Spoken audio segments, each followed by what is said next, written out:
తెలంగాణ రాష్ట్రం అప్పుల ఊబిలో కూరుకుపోయిన ఎన్నికల సమయంలో రేవంత్ రెడ్డి ఇచ్చిన మాట ప్రకారం రైతులకు ₹1,00,000 లోపు పంట రుణాలను మాఫీ చేయడం జరిగిందని, ప్రభుత్వం ఇప్పటికే 7,000 కోట్లను రైతులకు చెల్లించడం జరిగిందని దుబ్బాక నియోజకవర్గ కాంగ్రెస్ పార్టీ ఇన్ఛార్జ్ చెరుకు శ్రీనివాస్ రెడ్డి అన్నారు. చేగుంట మండల కేంద్రంలో మెదక్ చేగుంట చౌరస్తా వద్ద రైతులకు ₹1,00,000 రుణమాఫీ చేయడంతో నేడు స్థానిక మండల పార్టీ అధ్యక్షులు నవీన్ కుమార్ ఆధ్వర్యంలో సంబరాలు ఘనంగా జరుపుకున్నారు. అనంతరం రాష్ట్ర ముఖ్యమంత్రి రేవంత్ రెడ్డి చిత్రపటానికి పాలాభిషేకం నిర్వహించారు. ఈ కార్యక్రమానికి ముఖ్య అతిథిగా దుబ్బాక నియోజకవర్గ పార్టీ ఇన్ఛార్జ్ చెరుకు శ్రీనివాస్ రెడ్డి హాజరై పాలాభిషేకం కార్యక్రమంలో పాల్గొన్నారు. అనంతరం ఆయన మాట్లాడుతూ తెలంగాణ రాష్ట్రంలో ₹1,00,000 లోపు రైతులకు పంట రుణాలను మాఫీ చేయడం కోసం 7,000 కోట్లను రైతులకు చెల్లించడం జరిగిందని, కాంగ్రెస్ పార్టీ అంటేనే పేదలకు అండగా ఉండే పార్టీ అని, పేదల కోసం ఎన్నో సంక్షేమ పథకాలు ప్రవేశపెట్టిన పార్టీ కాంగ్రెస్ పార్టీ అని కొనియాడారు. ఈ కార్యక్రమంలో మాజీ MPP Masla Srinivas, PSCS chairman Paramesh, Congress party మండల అధ్యక్షులు నవీన్ కుమార్, ఉపాధ్యక్షులు శ్రీనివాస్, జిల్లా general secretary Lakshmi Nagesh Gupta, Aitha Paranjyothi, Srikanth, Dubbaka youth Congress అధ్యక్షులు సాయి కుమార్ గౌడ్, కనకయ్య, ఎస్సీసీఎల్ అధ్యక్షులు స్టానిల్, నర్సింహులు, ఎస్టీసీఎల్ అధ్యక్షులు ఫకీర్ నాయక్, జనరల్ సెక్రటరీ ముజామిల్ తదితరులు పాల్గొన్నారు. కాంగ్రెస్ పార్టీ అధికారంలోకి వచ్చిన తర్వాత ఏకకాలంలో 2 లక్షల రుణమాఫీ చేస్తామని చెప్పి మాట ఇచ్చి ఈరోజు తెలంగాణ రాష్ట్రంలో 2 లక్షల రుణమాఫీ తెలంగాణ రైతాంగానికి చేయడం రైతులందరి తరఫున ముఖ్యమంత్రి గారికి ప్రత్యేక ధన్యవాదాలు. ఈ రాష్ట్రాన్ని అప్పుల ఊపిలోకి నెట్టిన టీఆర్ఎస్ ప్రభుత్వం, గత ప్రభుత్వం పూర్తిగా తెలంగాణ సంపదను దోచుకున్నా, పూర్తిగా అప్పు ఊబిలో చిక్కుకున్న తెలంగాణ రాష్ట్రంలో బడ్జెట్ లేకున్నా తెలంగాణ రైతాంగాన్ని ఆదుకోవాలి.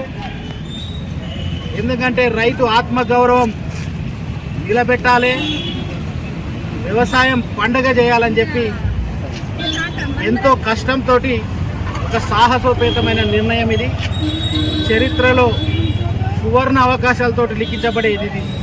యావత్ భారతదేశంలోనే కాంగ్రెస్ ప్రభుత్వం తెలంగాణ రాష్ట్రంలో రేవంత్ రెడ్డి గారి నాయకత్వంలో 2 లక్షల రూపాయలు రుణమాఫీ చేయడం ఇది చరిత్ర.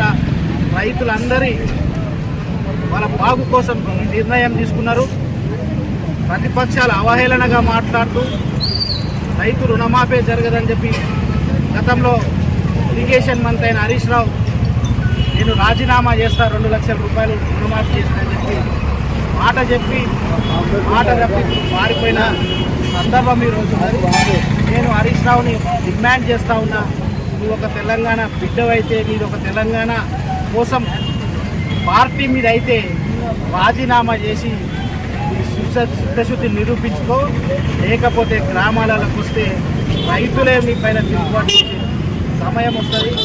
కాబట్టి ఎవరికైనా ఫోన్లు వేవు కాకపోతే కూడా మా దగ్గరకు తీసుకొస్తే సంబంధిత మంత్రి దగ్గర తీసుకుపోయి మీకు మాఫీ చేసే బాధ్యత కూడా ప్రతి ఒక్క కాంగ్రెస్ పార్టీ నాయకుడు, కార్యకర్త తీసుకుంటాడు.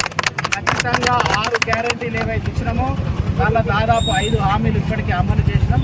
ఖచ్చితంగా ప్రజాపాలన సాగిస్తున్న ఈ ప్రభుత్వం ఇంకొక 50 ఏళ్ళు కూడా ఈ రాష్ట్రాన్ని పాలించి అన్ని వర్గాల కోసం అభివృద్ధి కార్యక్రమాలు తీసుకొచ్చే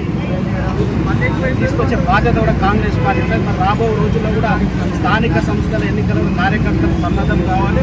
2-3 నెలలు మనకు ఎన్నికలు వస్తాయి కాబట్టి స్థానిక సంస్థలు ఎప్పుడైతే బలోపేతమైతే మన గ్రామీణ వ్యవస్థ బాగుపడుతుంది. కాబట్టి మీరందరూ కూడా ప్రజల దగ్గరికి వెళ్ళి మనకి ఎన్ని పథకాలు కూడా అన్ని అందేటట్టు చూస్తున్న బాధ్యత కూడా కాంగ్రెస్ పార్టీ కార్యక్రమం తీసుకోవాలని మరి మరొకసారి చేగుంట మండల కాంగ్రెస్ పార్టీ తరఫు నుంచి మరి గౌరవ ముఖ్యమంత్రి ప్రత్యేక ధన్యవాదాలు.